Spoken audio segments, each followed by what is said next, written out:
This is the morning shift.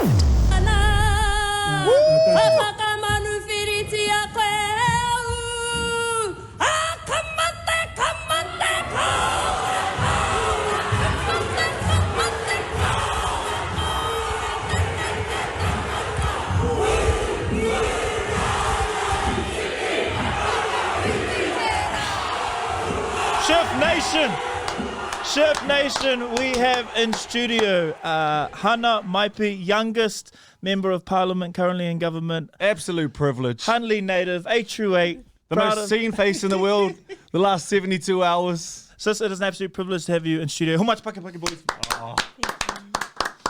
Well, Hana, I'm not going to lie. I think we're nervous today. Really am. It's a privilege for us to have you in and have your time, give you our time for our shifters to have a listen. We're also privileged you're not doing too much media. So thank you for sharing your time with us this morning. What a week. What a week. How are you how are you feeling currently? I think I've had more people send through their bills of them ripping it up. I'll start there. Shit. I want to say, well, I've watched that video about 100 times. Sis, honestly, that rip was tough. I mean, You nailed it. You don't understand. Like, look, I've gone on an angle. That went. If you actually look, right down the middle. Right? Was there any practice? Was there any practice with that? No, I wasn't even supposed to do that. That was actually Rāwhiti's job to start the Haka. And I was like, why did she give it to me? But I knew I was going to get landed with something on that day. And we've been prepping for about a year. So, yeah, feel good after that. Absolutely. I know that you are a very soft-spoken person. And so I know that sometimes the image that goes out, and that's part of being Māori though, eh? Yeah. Like you have that fierce side, but then you're also, very humble, very soft-spoken, and you like to go about your mahi as well. Where do you want to start, bro? Well, I think to that point, which is perfect, is you are so softly spoken. But when you rip that piece of paper like we all saw, I think you were speaking on behalf of so many of us. But I think our ancestors felt and heard that as well. What's going through your mind just before that? Because that is going to go down in history in New Zealand. That is going to go down as one of the most iconic moments that we will potentially have in this country. And the world has now seen it. But just before that, how are you feeling? Because, sis, we are all rocking with you. And I hope you can feel that. Yeah, I was like, wait, what did we just do? And then we walked out and me and Rāwhiti looked at each other and like, what just happened? And I think we're like pretty used to doing that, like, naturally wake up in the morning, do a bracket or something like that, see my younger siblings, but in Parliament, that's a whole nother kind of environment and landscape. Yeah, so that was quite out of it, and 99% of the time, I'm just really, really introverted and quiet. But I knew that one time there was like the 500 rangatira that signed it, that came out. It wasn't really me, it was them. Yeah. Hana, what's the pressure been, I guess, for you? Because we know you as this. Do you know what I mean? Like, this is the true you, but you are also in a leadership role.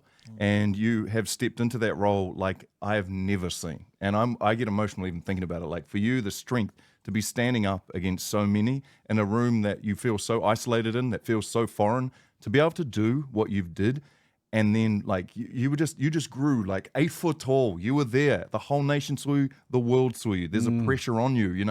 How do you be? And at the end of it, you said, I'm just being Māori. I'm just being what I know to be. How in such an isolating area do you manage to have that strength to do that? That morning, unfortunately, but fortunately, I guess, we had the hikoi come through our electorate in Waikato.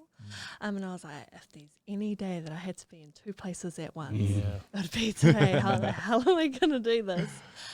So we started the day off with, I don't think I ran the whole thing, but 16-kilometre run with my whānau and our clubs, going from Huntley to Hana-Rāwhiti. Green and gold. And that started the day. Like, I was like, I'm running every morning. I'm going for a run. And the kind of narrative that I wanted to change or our next kind of motto would be instead of ka whawhai, like instead of fighting every day, because I've felt that every day for a year, and it's not sustaining. Let's live. So ka ora tonu mātou was the narrative that I wanted to change, and that run being with my age, my people, my family running, it just put me in the zone to go like, yeah, that's us. That's us. That's us. Okay, what about for those who we have quite a large global audience, and it's the haka that's been seen around the world over the last 48 hours. A lot of people would have seen a haka performed before a sports game. That's basically the only time they would have seen our culture on display. Why? Why a haka in Parliament when opposing this bill?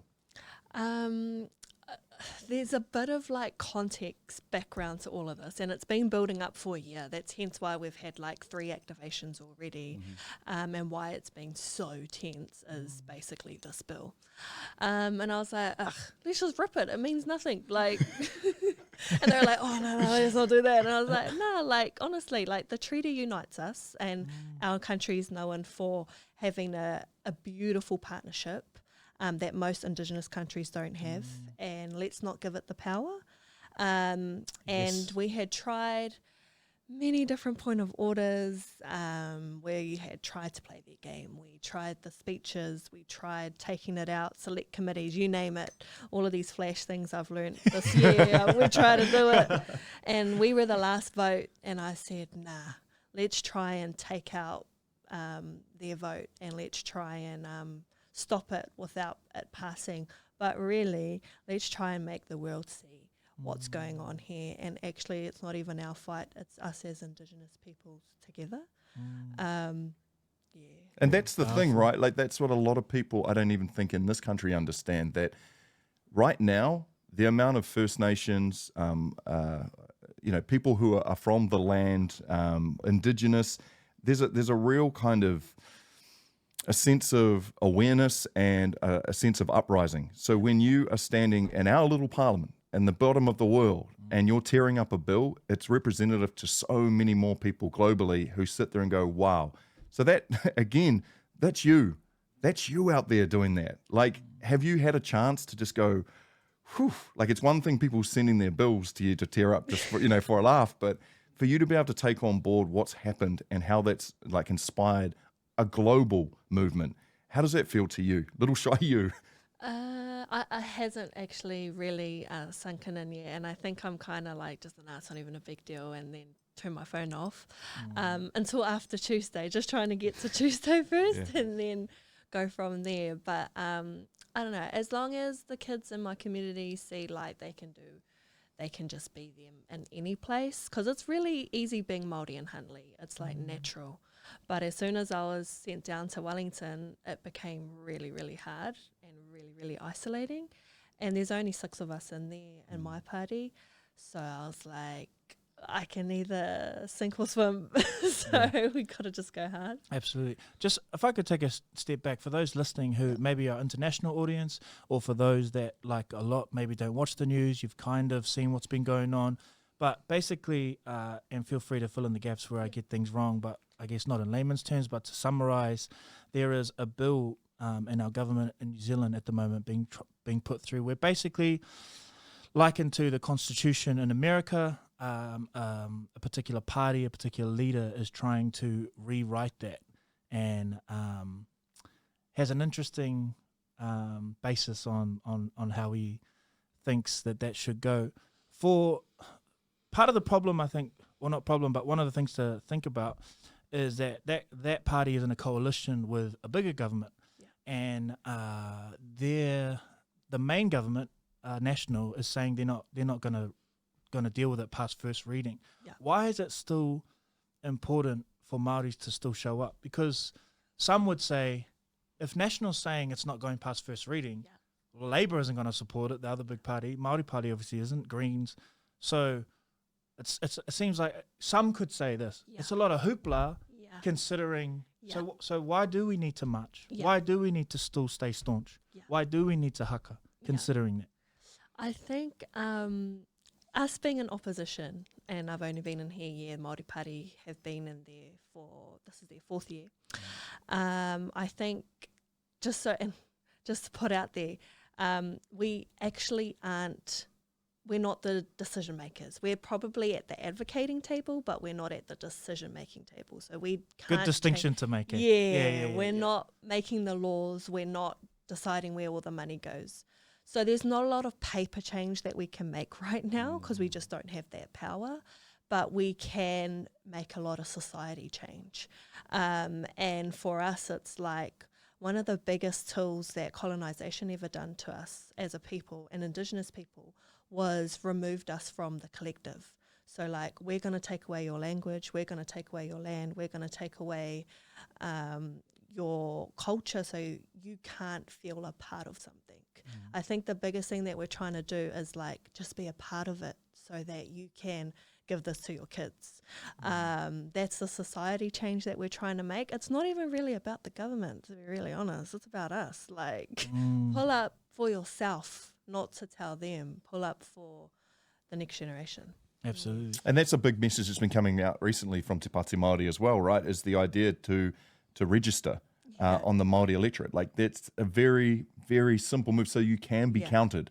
And there's a real, and I think for me, when I took part in the hikoi over the Harbour Bridge, that's what it meant to me, was to be counted, to be seen. Like, as silly as it may sound, like, I wanted our Prime Minister, who ironically wasn't even in the country, which to me is almost laughable when so much noise is coming from his backyard and the world is seeing what's happening in an uprising. He's not even there to control it. He said, oh yeah, we'll just see it past the first reading, and then I've got other stuff to do on the other side of the world. Yet all those leaders would have been watching your video as he arrived to talk. And like, he's not even at home looking after it, which is the funny part. But for me, it was all about being seen, being there, being a part of the movement, knowing that this isn't something you can rush through. This isn't something that you get to rewrite, and we aren't, and there's no one, it's not even your job to be rewriting it, kind of feel. And I wanted it to look that way. So for other people globally, and I think a big part of this is that we don't know. We'll never know just how powerful the messages we're sending from little New Zealand all the way around the world, for other Indigenous and First Nations people, just how powerful we can be. But what was the word in the party around the idea of the Prime Minister missing as this was all happening? I think it wasn't even the bills or the laws that they're passing for us. It's like more so the behaviour that we see. It's like the energy is like real off. And it's like, I don't want this to go outside. Like, if we can try and stop this kind of behaviour right here, right now, face to face. Because I don't feel that outside of Parliament. It's just in the beehive where the bees ain't making the honey. It isn't a really good representation of what our country is. So yeah, it's just those little things that show the behaviour, I guess, of it. Can we actually sit here and sleep easy at night knowing that it's not going to go past? And forgive me if I'm wrong, but I've only heard our Prime Minister say, I'm not supporting it. I haven't heard him say National's not supporting it. I might be wrong with that, but I've only actually heard him say... you're pulling up a technicality, aren't you? I've only actually heard him say, yeah. And why should we believe them, right? Exactly. Yeah. So can we actually sit here easy at night and go, it's actually not going to go past? Or do you think there is a chance that there is on this technicality, something could happen? It's like 50-50. Like, I've never been, I don't think, anything has kind of felt like this before, where it's like, it's not going to happen. And then they've already taken the treaty out of 28 laws. Exactly. And done a little sneaky thing behind the doors, and I'm like, how is this happening? And I think the more, and I know, if people were reserved to go on the hikoi this week, this past 9 days, I was like, nothing better than walking it out. I've had to do that a few times. So when Marc talks about just being visible and showing up and stuff, that's kind of our goal for now. What about for you, seeing the hikoi around the country? How does that feel to you, knowing full well that you're the head, you're right at the head of this, because you're the voice in Parliament, you're the video that people are watching. How does that feel for you to see your people and a lot of other New Zealanders coming together and showing that support and love? It's pretty speechless, to be honest, because it's really lonely in there. And we do our best to keep safe and well, but when it's a positive march. It's a positive. It's peaceful. everything. It's Felt everything. so positive yeah. on the day. Yeah. And like I just big shout out to all the crews who have been doing the do out there, the wardens, the police, everything, because it just the visibility of it is second to none. Yeah, and some fabricated numbers going the wrong way. I've seen some people say it's 4,000 people going for marches in media, and I'm like, There's damn 4,000 well, in our group on the bridge when they were swinging. it is more than Oh. bloody hell. Hey, what would you like to say? Because this has gone around the world, and I would say, and I'm paraphrasing here, and 90% of the world's going, that was incredible, that's exceptional, and then you have a very small margin of people going, that's the worst place to do it, and it's kind of like that Jerry Brownlee, like, oh, here we go. What would you like? Time and place. Yeah, what would you like to say to those people who are going, we're not doing this? That's the worst place to do the haka. It was best place, best timing. It was bound to happen. And again, like, it wasn't even me. It wasn't even about me. It was about, like, those 500 ancestors who signed that treaty. And they were like, nah, that's enough. And I hope that gives a message to all our other Indigenous brothers and sisters, because we all face the same thing of, like, the best thing, yes, we can fight. Trust me. I know that firsthand. But there's another layer to us just being us. Yeah. Our tools and resources and our culture, our language is just as powerful as playing their game. Just quickly, as this plays out, obviously on the Tuesday, the hikoi will be reaching Parramatta as of people seeing this. That you've already spoken about the energy that it provides you. It feels lonely when you guys are in the house, and you're speaking for so many, but you get to see so many now. They're going to be walking up the main street of Wellington. They're going to be waiting outside those Parliament gates for you. What message would you like to send to them first, and I guess for others who cannot join, who won't be able to be there? Yeah, it makes me so emotional because I guess when I was 2 years old, me and my grandparents marched the foreshore and seabed, and they pushed me on the pram. And when I was watching the hikoi over the bridge, I was like, why are we doing this? But like, it was amazing, but it was also really, really sad because I don't want to march with my grandkids when it comes. Like, I don't want this to be a repeating thing. But again, like, if you can show up, you can show up. But there's many different ways we can show up. From here on out, it takes 2 minutes to jump on the Māori roll. If every single Māori person went on the Māori roll, would have 20 people in Parliament who descend as Māori. Wow. Would Flip that. automatically be decide who gets in government, because we'd be kingmakers. And it's not a Māori party thing. It's just like whatever party you're in, you're on a Māori seat. So that's one thing that takes 2 minutes, and that's everyone else's job to do. You can go and learn Nōrero, you can go. I think another thing too is Rawiri was pretty famous for not taking his tie off. Taking his tie off, sorry. And we're trying to decolonize from the shoelaces to the hat, as he says. It's that whole society change. So everyone can do some type of heavy lifting. Absolutely. Hana, I didn't want to miss the opportunity while you're here, just on behalf of us, really, to